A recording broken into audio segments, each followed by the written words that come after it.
అందరికీ నమస్తే అండి. కొత్తగా ప్రభుత్వం ఏర్పడి నెల రోజులు కూడా అవ్వల. సీఎంగా చంద్రబాబు నాయుడు గారు ప్రమాణ స్వీకారం చేసి, మంత్రులు ప్రమాణ స్వీకారం చేసి నెల రోజులు కూడా అవ్వల. కానీ అప్పుడే చంద్రబాబు నాయుడు గారు జగన్మోహన్ రెడ్డి గారికి సెకండ్ వార్నింగ్ ఇచ్చేశారు. నిన్నగాక మొన్న నెల్లూరులో జైల్లో ఉన్న పిన్నెల్లి రామకృష్ణారెడ్డి గారిని పరామర్శించి బయటకు వచ్చి, నేను రిక్వెస్ట్ చేయడం కాదు, నేను చెప్పడం కాదు, నేను కోరడం కాదు, హెచ్చరిస్తున్నా అని చెప్పారు. నేను కోరుకోవట్లేదు, హెచ్చరిస్తున్నా అని చెప్పారు.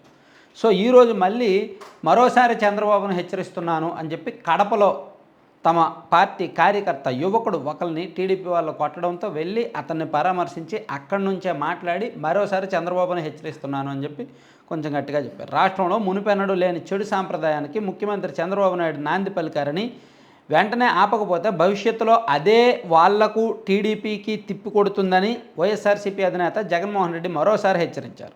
టీడీపీ శ్రేణుల దాడిలో గాయపడి రిమ్స్లో చికిత్స పొందుతున్న పార్టీ కార్యకర్తను శనివారం పరామర్శించి ఆసుపత్రి దగ్గర మీడియాతో మాట్లాడారు. వైఎస్ఆర్సీపీకి ఓటేశారని 20 ఏళ్ల పిల్లాడిని దారుణంగా కొట్టారు. గతంలో ఎప్పుడూ ఇలాంటి ఘటనలు జరగలేదు. చంద్రబాబు రాష్ట్రంలో భయానక వాతావరణం సృష్టిస్తున్నారు. శిశుపాలుడి పాపాల మాదిరి ఆయన పాపాలు పండుతున్నాయి. అధికారం మారిన రోజున ఆ పాపాలు తనకు చుట్టుకుంటాయని చంద్రబాబు గుర్తించాలి అని వైఎస్ జగన్ అన్నారు. అంటే ఇప్పుడు జగన్మోహన్ రెడ్డి గారికి గత పాపాలు చుట్టుకున్నాయంటారా?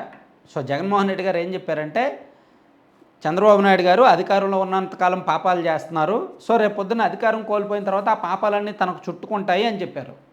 అంటే ఇప్పుడు జగన్మోహన్ రెడ్డి గారి చుట్టూ పాపాలు ఏమైనా చుట్టుకున్నాయా? ఆయన చేసిన పాపాలు అన్నీ కూడా చుట్టుకున్నాయనా? అందుకనే ఇప్పుడు ఈ పరిస్థితిలో ఉన్నారు. 11 సీట్లు రావడం, కార్యకర్తలు ఇబ్బంది పడడం. సో ఎవరి పాపాలు ఎవరికి చుట్టుకుంటాయి? చంద్రబాబు మోసపూరిత వాగ్దానాల వల్లే 10% ఓట్లు అటు పడ్డాయన్న జగన్ రైతు భరోసా, నిరుద్యోగ భృతి ఏమైందని నిలదీశారు. దాడులపై కాకుండా ఇచ్చిన హామీలపై దృష్టి సారించాలని, నాయకులుగా ఉన్న మనం ఎప్పుడూ ఇలాంటి దాడుల సంస్కృతిని ప్రోత్సహించే రాకూడదని చంద్రబాబుకి జగన్ హితవు పలికారు. నాయకులుగా ఉన్న మనం ఎప్పుడూ ఇటువంటి దాడిని ప్రోత్సహించకూడదంట. మరి ఇలా ప్రోత్సహించకూడదన్నప్పుడు డ్రైవర్ సుబ్రహ్మణ్యం, ఎమ్మెల్సీ అనంతబాబు గారి డ్రైవర్ సుబ్రహ్మణ్యం విషయంలో ఎందుకు అప్పుడు జగన్మోహన్ రెడ్డి గారికి ఖండించలేదండి? జగన్మోహన్ రెడ్డి గారికి ఇంత మంచి ఆలోచనలు ఉన్నప్పుడు, ఇంత మంచి రాజకీయ నాయకుడు అయినప్పుడు, అసలు ఇటువంటి ఇంత నిజాయితీ ఉన్నప్పుడు తమ పార్టీ ఎమ్మెల్సీ అనంతబాబు తన డ్రైవర్ని చంపేసి డోర్ డెలివరీ తీసుకెళ్తున్నప్పుడు ఇదే జగన్మోహన్ రెడ్డి గారు అప్పుడు ప్రెస్ మీట్ పెట్టి అప్పుడు హెచ్చరించాల్సింది. అనంతబాబుకి మరోసారి హెచ్చరిస్తున్నాను, ఇలాంటివి జరిగితే ఊరుకోను అని హెచ్చరించాల్సింది. అప్పుడు బాధితుల పక్షాన్ని నిలబడినట్టు, సుబ్రహ్మణ్యం లాంటి సాధారణ దళితుల పక్షాన్ని నిలబడినట్టు ఇప్పుడు ఈ పరిస్థితి వచ్చేది కాదు వైసీపీకి. సో పరిస్థితి రాకూడదంట. వేంపల్లిలో శుక్రవారం వైఎస్ఆర్సీపీ కార్యకర్త అజయ్ కుమార్ రెడ్డి మీద టీడీపీ వాళ్ళు దాడి చేశారంట శుక్రవారం. సో దీంతో ఈరోజు మధ్యాహ్నం వెళ్ళి పరామర్శించి ధైర్యంగా ఉండండి, పార్టీ మిమ్మల్ని ఆదుకుంటుంది, అది ఇదని జగన్మోహన్ రెడ్డి గారు చెప్పారు.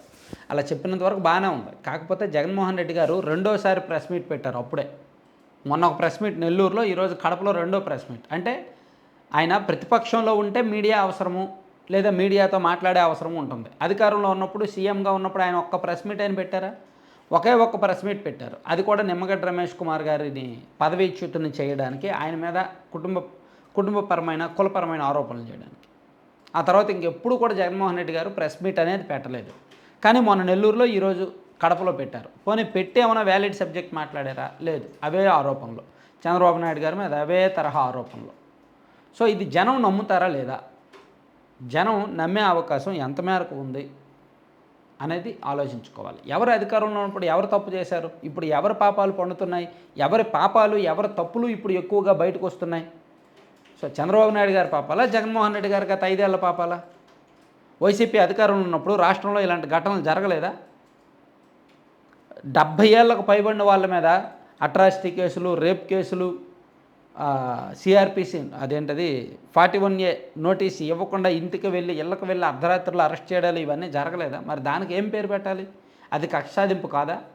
అది తప్పు కాదా? అది నేరం కాదా? అది వ్యవస్థల దుర్వినియోగం కాదా? మరి దానికి ఏం పేరు పెట్టాలి అనేది ఒకసారి ఆలోచించుకోవాలి. వైసీపీ వాళ్ళే ఆలోచించుకోవాలి. Thank you.